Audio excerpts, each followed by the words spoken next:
குருநாதர் எம்மை அசாம் காட்டுகளுக்கு அழைத்து செல்லும் போது அந்த காடுகளில் வாழ்ந்து வரும் மலைவாசிகள் ஒரு மலைப்பகுதிக்கும் இன்னொரு பகுதிக்கும் உள்ள நிலைகளில் எனது நாடு என்றும் அடுத்த பகுதியில் உள்ளோர் எனது நாடு என்றும் அப்பகுதியில் உள்ளோர் இப்பகுதிகளுக்கு வந்தால் வெறுப்படைவதும் எதிரிகளைப் போல ஒருவரை ஒருவர் தாக்கிக் கொள்வதும் இந்த நிலை குறைந்தது 20 மைல் சுற்றளவிற்கு அவருடைய இத்தகைய 20 மைல் கடந்து ஒரு பகுதியில் இருந்தால் இந்த நிலையும் இதே போல நாம் எப்படி தெருவுக்கு தெரு ஊருக்கு ஊர் ஒரு தெருவில் கொஞ்சம் வலுவான ஆட்கள் இருந்தால் அடுத்த தெருவை நாம் ஏசி பேசுகின்றோமோ இதே போல மலைப்பகுதிகளிலும் இதே போலதான் வாழ்க்கை வாழ்ந்து வருகின்றனர். ஆனாலும் அவர்கள் வணங்கி வரும் குல தெய்வங்களுக்கு தன் நாடு இருந்தால் நாடு என்றுதான் அவர்கள் சொல்லுகின்றார்கள். ஒரு குறித்த காலத்தில் ஒரு 100 குடும்பங்கள் இருந்தால் அந்த குடும்பங்கள் வாழும் இடங்களை தனது நாடு என்று அதை வைத்து அதன் வழி வழிபடுகின்றனர். ஆகவே தனது நாடு என்று இருப்பினும் அதிலே ஒருவருக்கொருவர் போர் முறைகள் செய்வதும் பல பகைமை உணர்வுகள் வளர்வதும் என்ற நிலைக்கு வந்தாலும் அடுத்த பக்கம் இருந்து வரும் மனிதர்களை தான் கவர்ந்து ஆக அவர்களது குல தெய்வங்களுக்கு பலியிடுவது என்ற நிலையில் வைத்துள்ளார்கள். இன்றும் அது நடந்து கொண்டுதான் உள்ளது. ஆக குல தெய்வங்களுக்கு பலியிட்டு அதன் வழி குல தெய்வங்களை நேசித்து வரம் வாங்கி எதிரிகள் இல்லாத நிலைகள் வாழ்வதென்றும் அதிலே சில மந்திர ஒளிகளும் கற்றுக்கொண்டுள்ளார். சில ஆவியின் நிலைகள் இவர் உடலுக்குள் சென்ற பின் பல நிலைகள் வருகின்றது. இப்போ அதை போன்றுதான் மலைப்பகுதிக்கு நான் செல்லும் போது நான் அவர்களிடம் சிக்கிக்கொண்டு ஆனால் சிக்கிக்கொண்ட பின் என்னை கயிறை வைத்து கட்டிவிட்டார்கள். பின் அவர்கள் குறித்த காலம் வரையிலும் அவர்கள் உணவு கொடுத்து சில ஆண்டல் பாடல்களை பாடுகின்றனர். குறித்த காலம் வரும்போது பலியிடுவதற்காக. அப்போதுதான் குருநாதர் அங்கே இருக்கக்கூடிய மக்களும் அவருடைய செயலாக்கங்களும் எதை ஆண்டவனாக வணங்குகின்றனர், எதன் வழி அவர்கள் வாழுகின்றனர், எவ்வாறு ஆண்டவன் ஆகின்றது, எவ்வாறு அவர்களுக்குள் தெய்வம் ஆகின்றது என்பதனை காட்டுகின்றார். ஆக அவர்கள் எண்ணிய எண்ணம் அவர் உடலுக்குள் கருவாகி அதன் உணர்வுகள் அணுவாக்கப்படும் போது அதற்கு அவர்கள் எதை தேவை. இதை போல எதை கொண்டு அவர்கள் எண்ணங்கள் பெற்றனதோ அதே உணர்வை தான் நுகர்ந்து பலியிடுவதை சர்வ சாதாரணமாக எண்ணுகின்றனர். ஆகவே அவர்கள் எண்ணுவதை அவர்களுடைய உயிரான ஈசன் அது உருவாக்குகின்றது. உயிரான விஷ்ணுவோ அது வரம் கொடுக்கின்றது. ஆக அந்த உடலுக்குள் இந்த லோகத்துக்குள் அது செல்லுகின்றது. ஆக இரக்கமற்று தாக்கும் அணுவின் கருவாக உருவாகின்றது. அதன் வழிகொண்டு அவர் உடல்களிலே அணுவாக உருவாகின்றது. அதுவே பிரம்மம். ஆக இவர்கள் எடுக்கும் ஆடல் பாடல்கள் அனைத்தும் இது பெற வேண்டும் என்றும் ஆண்டவனுக்கு பலியிட்டு அதன் வழி நாம் மகிழ வேண்டும் என்றும் திருதியோர் உயிரை பலியிடும் உணர்வுகள் அங்கே தோன்றுகின்றது. ஆக இதன் வழி அவருக்குள் வளரப்படும் போது அதன் உணர்வே அவர் உடலுக்குள் விளைந்து முதலிலே பலியிடுவது அவர்களுக்கு தெய்வ வழிபாடாக இருப்பினும் அந்த பலியிட்ட உணர்வுகள் அந்த ஆன்மா சென்ற பின் அவர்களது உடலுக்குள் மீண்டும் அது அணுவாக விளைந்து அந்த உடலை எப்படி இவர்கள் பலியிட்டனரோ அதே போல இவருடைய எண்ணங்கள் அவர் உடலிலே இந்திரியமாக மாறி அதுவே பிரம்மமாக அந்த உணர்வு உணவாக உட்கொள்ளும் அணுவின் தன்மை வரைகின்றது. ஆக பலியிடும் உணர்வுகளை அவர்கள் நுகரப்படும் போது அந்த அணுக்கள் பெற்று அவர் உடலுக்குள் இருக்கும் நல்ல குணங்களின் உணர்வை உணவாக உட்கொள்ளுகின்றது. பின் அவர்கள் கைகால் இழந்து அசுர உணர்வு கொண்டு துடிதுடித்து மடிகின்றனர். ஆக எந்த உணர்வின் தன்மை இரக்கமற்று கொன்று புசித்தனரோ இதுவே இந்த உடலில் இந்த லோகத்தையே மாற்றி அமைத்து விடுகின்றது. ஆகவே இந்த லோகம் என்றால் அசுர உணர்வுகள் உள் சென்று இந்த உடலுக்குள் நல்ல உணர்வுகளை கொன்று புசிக்கும் நிலை அடைகின்றது. பின் அவர்கள் மடிந்த பின் இந்த உடலிலே இரக்கமற்று கொன்று புசித்த உணர்வுகள் விளைந்து இந்த உடலை விட்டு சென்ற பின் இந்த உடலிலே எதை சேர்த்தனரோ இந்த உணர்வின் துணை கொண்டு உடலை விட்டு சென்ற பின் புலியின் உடலை பெறுகின்றனர். ஆக இந்த உயிரே விஷ்ணுவாக இருக்கின்றது. அதன் உயிரின் தன்மை ஈசனாகவும் இருக்கின்றது. நுகர்ந்த உணர்வுகள் இந்திரியமாக மாறுகின்றது. அதன் உணர்வின் துணை கொண்டு ஆக பிரம்மமாக அந்த அணுவின் தன்மை உருவெறுகின்றது. அணுவாக உருவற்ற பின் அதே சமயம் அது உடலின் சிவமாக மாறுகின்றது. இப்ப மனிதனாக சிவமாக இருக்கின்றது. இந்த உடலிலே அரக்கத்தனமாக இரக்கமற்று கொன்று புசிக்கும் உணர்வு வரப்படும் போது அதே உணர்வுகள் இங்கே விளையப்பட்டு இந்த மனித உடலை இரக்கமற்று மனித உடலை உருவாக்கி நல்ல அணுக்களை கொன்று புசிக்கின்றது. பின் இதன் உணர்வின் தன்மை இந்த உடலை விட்டு சென்ற பின் அசுர உணர்வுகள் உருவாக்கும் விஷ்ணுவாகவும் அதே அசுர உணர்வுகள் உருவாக்கிடும் இந்திரியனாகவும் இந்திரனாகவும் அசுர உணர்வுகளை உருவாக்கும் பிரம்மனாகவும் அசுர உணர்வின் செயலை செயல்படுத்தும் உடலான சிவமாகவும் மாறுகின்றது என்பதனை இங்கே தெளிவாக காட்டுகின்றார் நமது குருநாதர். ஆகவே இன்று மனித உடல் உள்ளவர்கள் தீமைகள் அகற்றி உணர்வு வரும்போது அந்த மகிழ்ச்சி வரும் உணர்வுகள் இந்த லோகமாக மாறுகின்றது. விஷ்ணு வரம் கொடுக்கின்றார். ஆக இந்த லோகத்துக்குள் வந்த பின் அது இந்திரியங்கள் அதே உணர்வின் தன்மை கொண்டு அணுவாக உருவாகின்றது, பிரம்மமாகின்றது. அதன் உணர்வின் மலம் சிவமாகின்றது, உடலாக மாறுகின்றது. ஆக மனிதனின் உருவெறுகின்றது. தீமைகள் அகற்றிடும் உணர்வு வளர்கின்றது. அதற்குண்டான அங்கங்கள் வளர்கின்றது.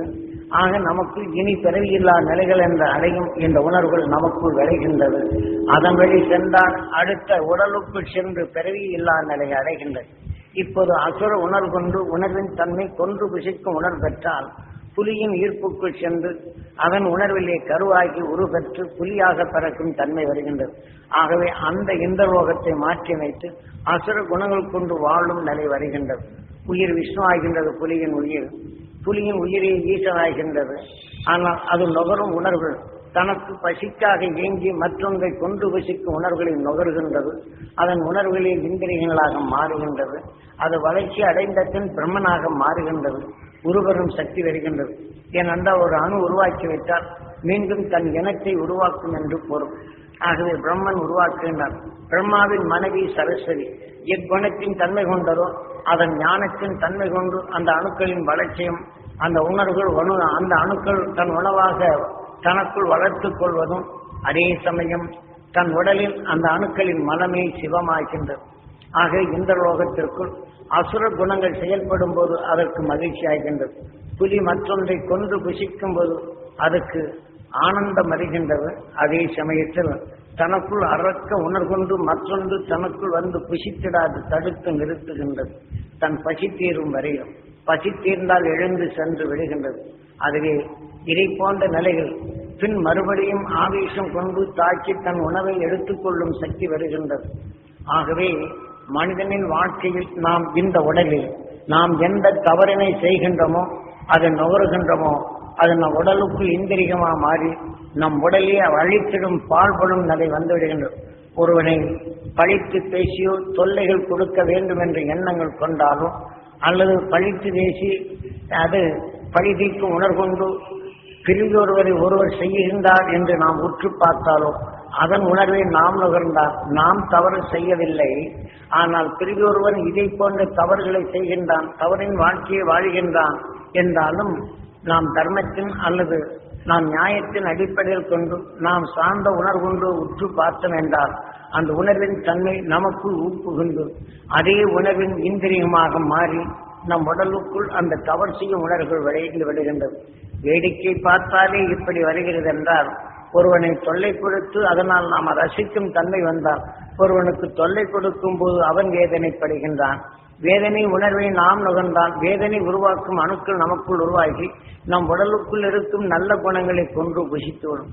ஆகவே நாம் எதை எண்ணுகின்றோமோ அவை அனைத்தும் எதை நினைக்கின்றோமோ எதை பார்க்கின்றோமோ அந்த உணர்வினை நமக்குள் அது உருவாக்கி விடுகின்றது நமது உயிர். இதை போன்ற நிலைகளிலிருந்து நாம் மீள்தல் வேண்டும் என்பதற்காக குரு நமக்கு மகரிஷி ஈஸ்வராய குருதேவர் அனுபவ ரீதியில் என்னை அதன் வழியில் அனுபவ ரீதியில் தெரிந்து கொள்ளும் நிலையும் அங்கே இதை போன்ற மடிந்தவர்கள் ஆன்மாக்கள் ஆவேச நிலைகள் கொண்டு இதே போல அசுர பேய்கள் கொண்ட பூதங்களாகவும் அசுர உணர்வு கொண்டவராகவும் அவர்களுக்குள் வாழும் உடலுக்குள் சென்று அவர்களையும் நல்வழிப்படுத்தாது அசுர உணர்வுகளை இயக்கி அந்த மனிதன் என்ற நிலைகள் மனிதன் ஆகியும் அவர்கள் அசுர உணர்வு கொண்டே மீண்டும் மிருக நிலைகளுக்கு எவ்வாறு உருவாகிறது என்ற நிலை காட்டுகின்றார். இவ்வாறு அவர்கள் கையிலே சிக்கப்படும் போது சிக்கி தவித்துக் கொண்டிருக்கும் போது குரு நம்மளுக்கு இத்தகைய நிலைகள் எங்கே இருந்த மனைவியை உடல்நலம் பெற செய்துவிட்டு நான் சொல்வதை கேட்கிறாயா என்று கேட்டுவிட்டு என்னை அவருடன் அழைத்து சென்று காடு மேடெல்லாம் அலையச் செய்து அதே சமயத்தில் இத்தகைய அசுர குணம் கொண்ட காட்டுவாசியிடம் சிக்கிக் கொண்ட பின் என்னுடைய எண்ணங்கள் எப்படி இருந்தது என்றால் நாம் இங்கே வந்துவிட்டோம். இங்கே குடும்பத்தில் அசுர குணங்கள் கொண்டாலும் ஒருவருக்கொருவர் பற்றுடன் எப்படி வாழுகின்றார். ஆக அவர்களை குடும்பங்கள் வாழ்வதற்காக நரபலியிட்டு அதன் வழி கொண்டு அவர் வாழ்க்கை வாழ வேண்டும் என்று எண்ணுகின்றனர். நாம் சார்ந்த குணம் கொண்டாலும் நம்முடைய குழந்தைகளை காக்காது நாம் இப்படி இருக்கின்றவே அவருடைய குணங்கள் எவ்வாறு இருக்கும் அவருடைய வாழ்க்கை எவ்வாறு இருக்கும் என்று ஒரே நிலை வருகின்றது. சரி இத்துடன் மடிந்து விடுவோம் என்ற நிலைகளும் வருகின்றது. ஆகவே அப்போது குருநாதர் கொடுத்த சக்தியை நாம் நினைவுக்கே வரவில்லை. ஆக இத்தகைய தீமைகள் நிலைகள் இருந்தால் அதை விடுபடுவது எப்படி என்ற நிலையை கொடுத்திருப்பினும் அதிலிருந்து விடுபட முடியாத நாம் சிக்கிக்கொண்டவே என்ற எண்ணமும் தன் குடும்பத்தின் நிலைகள் எப்படி ஆகுமோ குழந்தையுடைய நிலைகள் என்ன ஆகுமோ என்ற நிலைகள் வேதனைப்படுகின்றேன். அப்போதுதான் குருநாதர் அடிக்கடி இந்த பாடலை பாடுவார். இத்தகைய சிக்கலான நேரங்கள் மனமே இனியாகிலும் மயங்காதே கொல்லா மானிட வாழ்க்கையில் தயங்காதே பொன்னடி பொருளும் இப்பூமியில் சுகமோ மின்னலை போலே மறைவதை பாராய் மனமே இனியாகிலும் மயங்காதே கொல்லா மானிட வாழ்க்கையில் தயங்காதே நேற்றிருந்தாகின்று இருப்பது நிஜமோ நிலையில்லா இவ்வுலகம் சதமாமோ நிலையில்லா இவ்வுலகம் சதமாமோ பொன்னடி பொருளும் பூமியில் சுகமோ மின்னலை போலே மறைவதை பாராய் மின்னலை போலே மறைவதை பாராய் மனமே இனியாகிலும் மயங்காதே மயங்காதே. இப்ப நீ கட்டுண்டு கிடக்கின்றாய். ஆனால் அங்கே எண்ணத்தின் தன்மை கொண்டு நீ இயங்குகின்றாய். ஆனால் இங்கு விடுபட்டு செல்லவில்லை என்றால் உன் உடலும் இங்கே நிற்பதில்லை. காக்க வேண்டிய எண்ணமும் காக்க முடியவில்லை. இங்கே இந்த உடலை அழித்து விட்டால் இந்த நினைவை கொண்டு உன் ஆன்மா இந்த உடலை விட்டு சென்ற பின் யார் மேல் பற்று கொண்டையோ அவர் உடலைதான் சேரும். பின் இங்கே படும் துயரத்தை அங்கே ஊட்டும். அந்த உடலை அழிக்கும் காக்கும் நிலையும் தவறுகின்றது. அவர் காக்கவும் முடியவில்லை. ஆகவே தன் உணர்வின் தன்மை இவ்வாறுதான் உலகில் மனிதன் வாழ்ந்த பின் இவ்வழியே நடைபெறுகின்றது. இவ்வழியே வாழுகின்றனர். இதை போன்ற நிலைகளிலிருந்து நீ எவ்வாறு இதை மீளல் வேண்டும் மீட்ட வேண்டும் என்பதனை காட்டுவதற்குத்தான் இவ்வாறு செய்தார். காரணம், நாம் இந்த நேரத்தில் நான் கொடுத்த அரும்பெரும் சக்தியை நீ ஏன் பயன்படுத்தவில்லை? ஆக இந்த உடலின் இச்சை உன்னில் வரப்படும் போது நீ காக்கும் உன்னை காக்கும் நிலையே இல்லை என்றால் நீ பிரிதொருவரை எவ்வாறு காக்கப் போகின்றாய் என்று அங்கே தெளிவுரை ஊற்றினார். பின் அவர் அந்த குருநாதர் அந்த உணர்வு ஒளிகள் வந்த பின் நினைவு வருகின்றது. அப்போதுதான் அந்த துருவ மகிழ்ச்சிகளின் அருசக்தி நான் பெற வேண்டும், துருவ நட்சத்திரத்தின் ஒளிகாந்த சக்தி பெற வேண்டும், சப்தரிஷி மண்டலங்களின் ஒளிகாந்த சக்தி பெற வேண்டும் என்று இயங்கினேன். அந்த உணர்வினை குருவை எண்ணி அந்த உணர்வை வலுப்பெற்ற பின் நினைவினை செலுத்தினேன். அவர்கள் அறியாத இருளிலிருந்து விடுபட வேண்டும், உண்மையின் உணர்வுகள் அறிய வேண்டும் என்ற உணர்வினை பாய்ச்சினேன். ஏனென்றால் அப்போது குருநாதர் இத்தகைய தீமை வந்தால் அவர் ஒரு சொல்லை சொல்லி இருந்தார். அந்த சொல்லை சொல்லி ஒரு மரத்தை விரலை நீட்டி இந்த மரத்தை நீ வீழும்படி செய் என்றார். அதே போல் அவர் சொன்ன சொல்லை வைத்து இந்த மரம் வேருடன் சாய்கின்றது. இதே போல இந்த உணர்வினை இவர்கள் அறியாத நிலைகள், செயல்படும் நிலைகள், அந்த அறிவிலிருந்து மீள வேண்டும். அந்த தீமையான உணர்வுகள் அகன்றிட வேண்டும். அவன் உண்மையின் உணர்வை அறிய வேண்டும் என்ற மன உறுதி கொண்டு உன் கண்ணின் பார்வையை செலுத்து என்று இந்த பாடலை பாடிய பின் ஆக இதிலிருந்து நீ மீள்வதற்கும் அதை மேலை செய்வதற்கும் இவர்களையும் மீட்டுகின்றாய். அருளின் உணர்வை உனக்குள் பெருக்குகின்றாய். இவர் செய்யும் தீமையின் உணர்வு நமக்குள் உனக்குள் உருவாகாதபடி தடுக்கின்றாய். ஏனென்றால் அந்த தீமையின் உணர்வு தனக்குள் வளர்ந்த பின் இந்த உணர்வின் நிலை கொண்டு உடலை விட்டு சென்ற பின் காக்க வேண்டியவரும் காக்க முடியாது சென்று விடுகின்றது. அதே சமயத்தில் தீமை செய்வோனையும் மாற்ற முடியாது போய் விடுகின்றது. ஆனால் உன்னுடைய செயல் எவ்வாறு இருக்க வேண்டும் என்பதுதான் அப்போது அந்த உணர்வின் தன்மை எடுத்து குரு கொடுத்த நினைவு கொண்டு இவருடைய எண்ணங்கள், தீமையின் எண்ணங்கள் வீழ்ந்திட வேண்டும். உண்மையின் உணர்வுகள் அறிதல் வேண்டும். ஆக பாவ நிலை என்ற உண்மை உணர்தல் வேண்டும். அவனுக்குள் அவன் எண்ணத்தை எப்படி காக்க வேண்டும் என்று அப்போதுதான் அவர்களுக்கு ஆசி கொடுத்து அந்த உணர்வின் தன்மை கொண்டு சிறிது நேரம் அவர்கள் அசாமிய பாஷை எனக்கு தெரியாது. ஆனால் அதே சமயத்தில் இந்த உணர்வின் தன்மை கொண்டு என் அசாம் பாஷை, அந்த காட்டு மலைப்பாய்விய பாஷைகள் எனக்கு தெரியாது. ஆக குருநாதர் அந்த உணர்வின் ஒளிகளை எழுப்புகின்றார். அதே உணர்வுகள் அங்கே அவர்களுடைய உணர்ச்சிகள் தூண்டுகின்றது. அனைவரும் பாத நமஸ்காரம் செய்கின்றனர். ஆகவே எதை கொடுக்க வேண்டும், எவ்வாறு வாழ வேண்டும் என்ற சிறிது நேரம் நாம் மௌனமாக தியானம் இருந்த பின் இந்த உணர்வுகள் அவர் உணர்வுக்குள் பதிய செய்து அதன் அறிவாக அங்கு இயக்கச் செய்து பின் நான் அந்த பகுதிகளுக்கு செல்லும் போது எனக்கு வழிகாட்டியாக வந்து அமைத்தனர். ஆகவே அந்த அறுவடையும் பெற முடிகின்றது. இவர்கள் அகங்காரத்தை அளிக்கவும் முடிகின்றது. பாசத்தின் நிலை கொண்ட அந்த மக்களுக்கு அவர்களுக்கு அருஞானம் பெற வேண்டும். அவர்கள் வாழ்க்கையில் தெரிந்த நிலைகள் பெற வேண்டும் என்ற உன் குழந்தைகள் எண்ணங்கள், உன் குடும்பத்தின் எண்ணங்கள், அவர்களுக்கு நல்ல உணர்வு கிடைக்க வேண்டும். அவர்கள் வாழ்க்கைக்கு தக்க வழி அமைக்கும் உணர்வுகள் அவங்களுக்குள் தொழில் தெரிந்திட வேண்டும் என்று உணர்வை எண்ணினார். அதன் வழி அவர்களை காக்க நிலையும். நீ இங்கிருந்து அவர் காக்க முடியாது. காக்கும் உணர்வை இங்கிருந்து பார்க்கலாம். நண்பனுக்குள் ஒருவருக்கொருவர் அன்பு கொண்டு பரிவு கொண்டு இருந்தால், நன்மை என்று செய்திருந்தால் விக்கல் என்ற நிலை வருகின்றது. தீமை என்ற நிலையை செய்தால் குறை என்ற நிலை ஓடுகின்றது. நமக்குள் தடைப்படும் நிலைகள் வருகின்றது. ஒருவருக்கொருவர் பள்ளிக்கும் உணர்வு பெற்றால் ஒரு கார் ஓட்டி சென்றாலும் எனக்கு தீங்கி செய்தால் இவன் உருப்படுவானா என்று சொல்லப்படும் போது இந்த உணர்வு தாக்கப்பட்டு இரண்டும் இடைமறித்து இவன் சிந்திக்கும் தன்மை இழக்கப்படும் போது ஆக்ஷன் ஆகின்றது.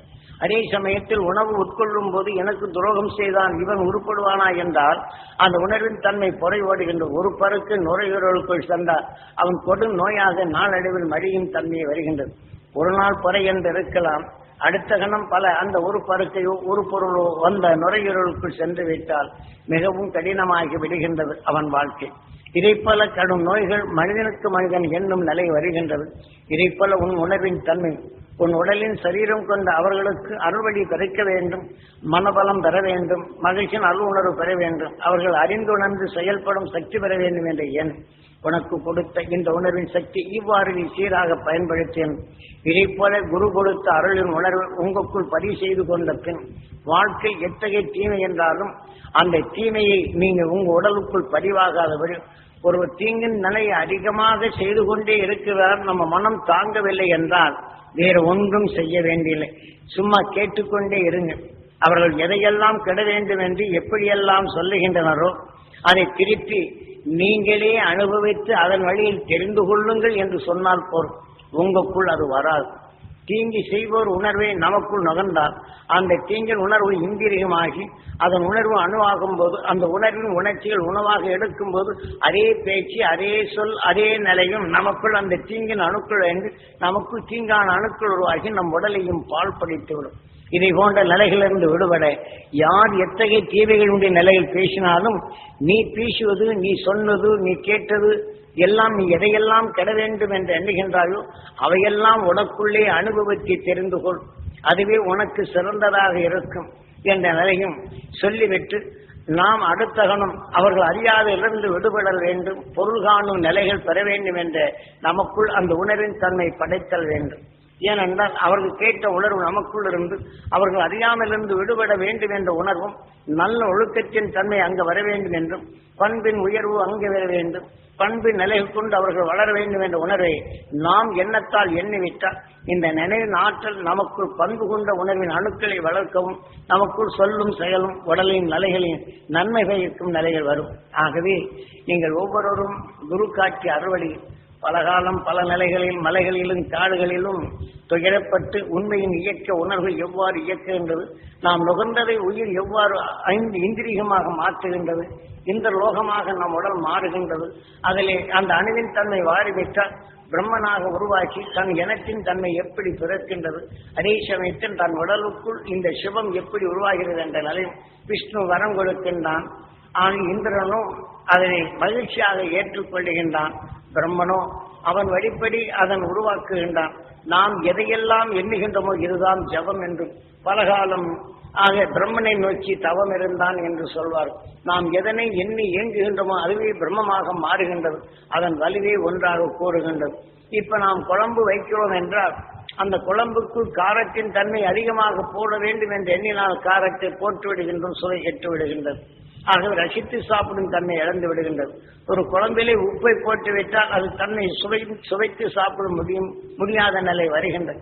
நமக்குள் பல உணர்வு கொண்டு தீமை செய்யும் உணர்வுகள் மகிழ்ச்சி பெறும் எண்ணங்களை தடைப்படுத்தும் போது மகிழ்ச்சி பெற்று உணர்வு வழியாக மாற்றிய அருள் உணர்வை நமக்குள் நுகர்ந்து இது சமப்படுத்தல் வேண்டும்.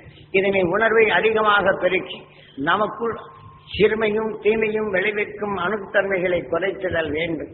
இதுவே நம் குரு காட்டிய நிலைகள் கொண்டு எடுக்க வேண்டும் என்பதற்காகத்தான் அருள் மகிழ்ச்சியின் உணர்வுகளை உங்களுக்குள் பதிவாக்கி நினைவுகொள்ளும்.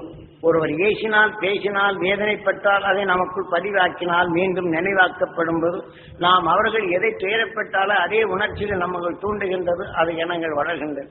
இதே போல உங்களில் தீமைகள் என்று வரும்போது உங்களுக்குள் தீமை வளர்ந்தாது அதை தூய்மைப்படுத்தும் உணர்வு கொண்டு தூய்மைப்படுத்தி இன்று ஒளியின் சரீரமாக வாழ்ந்து கொண்டிருக்கும் துருவ நட்சத்திரம், அதனை கவர்ந்து சென்றோர் சப்தரிஷி மண்டலங்களாக இன்று துருவ நட்சத்திரத்தின் ஈர்ப்பு வட்டத்தில் வாழ்ந்து கொண்டிருக்கும் அந்த அருள்வழியை நாமும் பெறுவோம். குரு காட்டி அருள் வழியில் செல்வோம். நமக்கு இருள் புகாது தடுப்போம். இருள் சூழும் நிலைகள் கொண்டு பகைமைகளை புகற்றினால் அல்லது அவர்கள் செய்வதை பார்த்தால் அந்த தீமைகள் நமக்குள் புகாது, அவர்களும் நல்வழி பெற வேண்டும் என்று இயங்கும் என்று பிரார்த்தித்து இதை நிறைவு செய்கின்றேன்.